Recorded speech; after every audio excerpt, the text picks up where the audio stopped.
Hey Harley Riders, thanks for joining DK Custom Products for another video. My name's Kevin, the K in DK. This is Devin, the D in DK Custom Products.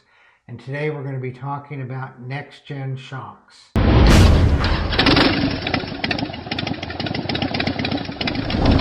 Today we had scheduled to record a video on the NextGen shocks, and we were going to get your bike out and record some footage of the shocks in action, and we were going to get one of my bikes out and record the footage, some footage of the action of the shocks.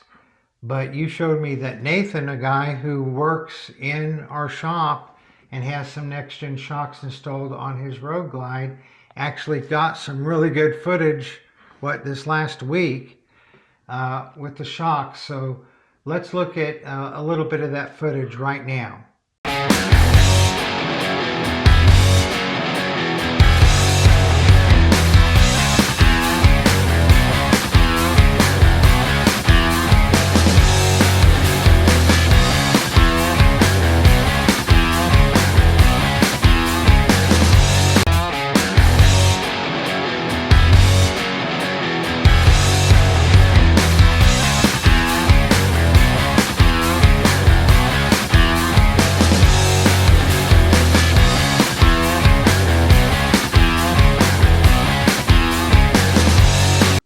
So Devin, with the NextGen shocks, I know that we spent years, literally years, developing it. You probably don't even want to count how many times you put the shocks on, test rode it, go, well, no, we got to improve it here, we got to improve it there. Took the shocks off, took the shocks apart, reconfigured the valving, put the shocks back together, put them back on the bike, then went for a ride, and sometimes we went for a ride and said that was good, and sometimes we go, oh man, we got that's the wrong way. Take it apart again, do the whole thing again. Anyway, hundreds and hundreds of tests, and now that's sort of behind us, but now you and Andrew work on machining all the parts to make the shocks, dyno test every single one of the shocks going out. And the reason that we did all that work in the beginning was to make the best shocks available for Harley-Davidson, and they are. At this point in time, there's nobody making a better shock, even for twice the amount of money. And what are the things that we were looking at that we wanted the shock to accomplish when we were doing all of our R&D work on the NextGen shocks? The first and foremost is comfort. You know, we want the comfort of the ride. I mean, that's why people replace their shocks, or most everybody replace their shocks for comfort. And you, of all people, you know the comfort. I mean, the comfort's kind of your thing. For me, I mean, I like the comfort of it. I don't like my back being jarred and all of that, but I'm more performance oriented. So the handling was also a big part in, you know, the development of that, and being able to have that very comfortable ride, but also not feeling mushy, or, you know, the Cadillac boat feeling when you just wallowing all over the road. Yeah. So, and the thing about it is, if you have a shock that is staying in contact with the ground 100% of the time, not only does it handle better, but it's also safer.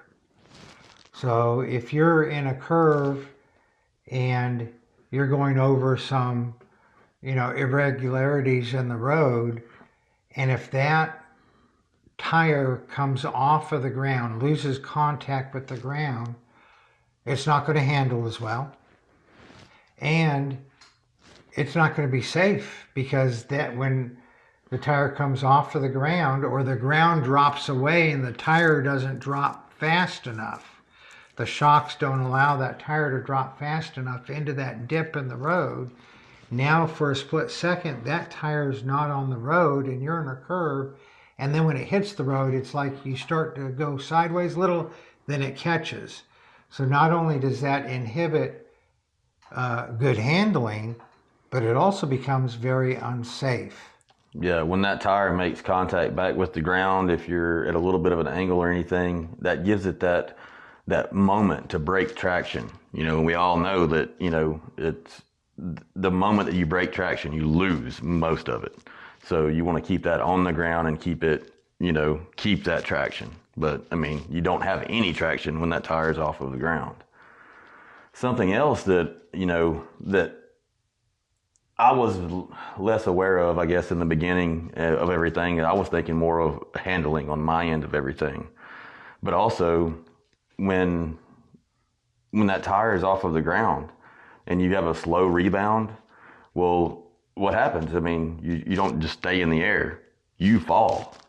That's a comfort thing. And now your suspension hasn't decompressed, and you may have 2 inches of travel down, but it's coming down slowly, and when it makes contact with the ground, you're eating up all of your suspension, where if it can expand and come down and keep contact with the ground as it's trying to soak that bump up, you actually have more travel too. So not only is it about the handling and safety, but that's also a comfort aspect as well.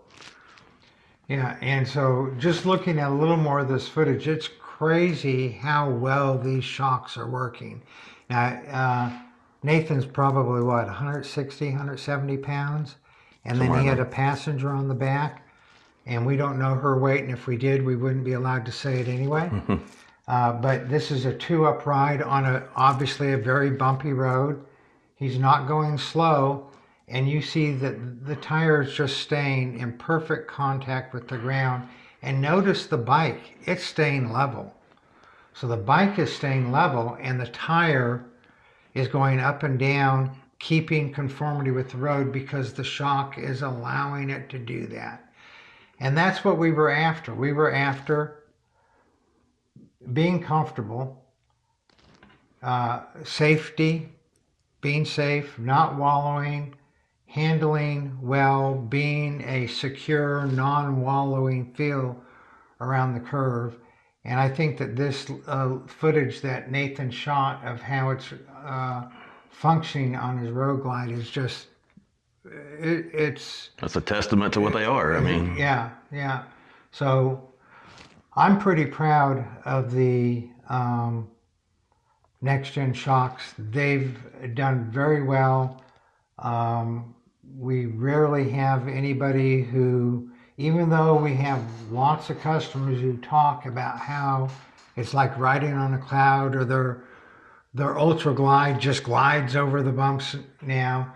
And so there's a pretty high standard that a lot of people have in their mind before they get them. And most of the time, they're pretty happy with it. Now, if you hit a big bump, you're going to feel that you hit a bump.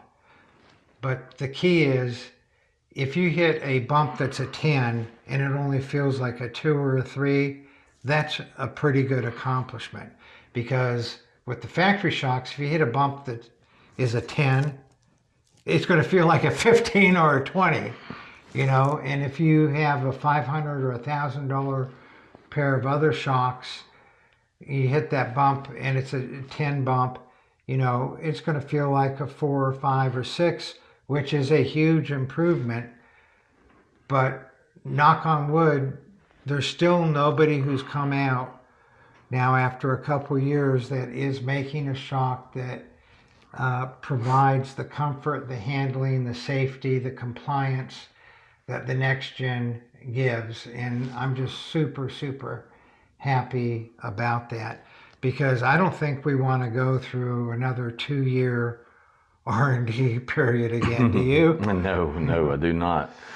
Something else to think about too, when just at shocks in general, or making changes to your bike, is, my CVO that I got. I'd been riding it. It was a newer bike to me. I was testing out the OEM suspension because I wanted to see how it did, and I rode how I felt comfortable. And it was an upgrade over previous years' suspension, but nothing like the NextGen. I had them on my 2014, and then, I was riding the OEM stuff, which was, better than stock suspension in 2014. It was, but nothing compared to the NextGen. And it was kind of odd when when I realized it, because I put them on just to check fitment. I didn't really have a lot of time that day to ride, and I had an appointment that day. I was going to town, wasn't thinking about having changed the shocks or anything. I was going to a meeting. I was thinking about what I was doing. And I'm in the middle of a pretty aggressive curve, and I realized, like, I am leaned way over right now. And I looked down and I was going way faster than I'd ever took that curve, and I was comfortable.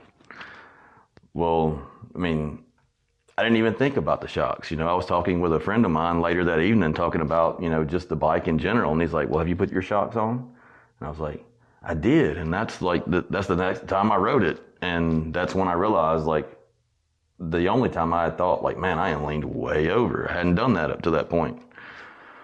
And now you think about that and you ride in your regular roads, you can, with the handling that these provide, you can feel like you're going way slower than you actually are. And now you're hitting these same bumps, maybe 10, maybe 20 miles per hour faster. And, hopefully soaking them bumps up and feeling even more comfortable, 20 miles per hour faster on what was a very jarring bump. And we've had these shocks out a year and a half. I think a year and a half now. For the two-wheel bikes? Well, for the trikes, we came out with the shocks for the trikes first. Was that a year and a half ago or 2.5 years ago? I think that was around 2.5 years ago. 2.5 years ago. And then how long ago for the two-wheel bikes? About a year and a half ago. About a year and a half. And here's the thing, folks. These shocks have a lifetime warranty for the original purchaser. A lifetime warranty on them. Now, we have some of them out there that only have 2,000, 3,000, 4,000 miles on them. But we have some out there that now have 30, 40, 50,000 miles on them. And we've had what we can count on one hand the number of shocks that have been returned to us to be rebuilt, or that there was some sort of a problem with them. I would say, yeah, probably one hand. Yeah, so not only they have a lifetime warranty, but the probability is very high that you won't have to take advantage of that warranty and send them back in. But if you do, you do. If they need to be rebuilt, you put 60, 70, 80, 100,000 miles on them, and they're getting a little tired because the fluid has just had the wear and tear on it, then you can send them in and we will rebuild them at no cost to you other than the shipping back and forth. So having a lifetime warranty on them, having them hold up to the riding conditions, and when I say riding conditions, I would venture that 30 to 40% of our customers ride between the rider, the passenger, and all their luggage, that they're over the rated capacity for the bike. That's fair, I would say. And one of the things we did in our R&D is we did testing at either at the max capacity of the bike or over the max capacity of the bike. And we did that because we knew any part we make has a lifetime warranty. It needs to be able to hold up. And so that was part of our R&D, was testing it at and above the max capacity, rated capacity for the bike. But if you haven't read the reviews on the NextGen shocks, we have a place where people can leave reviews on our website. And so you can go to any of the NextGen shocks on the website and you can just see there's a review tab. We don't pay anybody for the reviews. We don't ask people specifically to give reviews. We just have the review tab there, and some people choose to leave reviews. So I would go and read those reviews and see if those reviews are not something that piques your interest. I'm really happy with the shocks personally. I'm really happy with how our customers are enjoying the shocks, and I'd really encourage you to go look at them. Do you have any final thoughts about the shocks before we wrap up this video, Devin? No, I think they pretty much that video of them in action kind of says what needs to be said. Yeah, I think probably all the words that we've said aren't as good as that. So we'll leave the last little bit of this clip while we're talking. We'll be playing some more of Nathan riding down the road, showing how the shocks are going. It's just amazing how well they work. And thanks to Nathan for getting us this video. If you all have enjoyed the video, please give it a thumbs up. If you haven't subscribed to our channel already, please consider doing so. It helps us out a lot, doesn't cost you anything. Hit the share button so that more people can see how good these shocks are, and hit the notification bell so you know when we have a new video coming out. And y'all ride safe out there.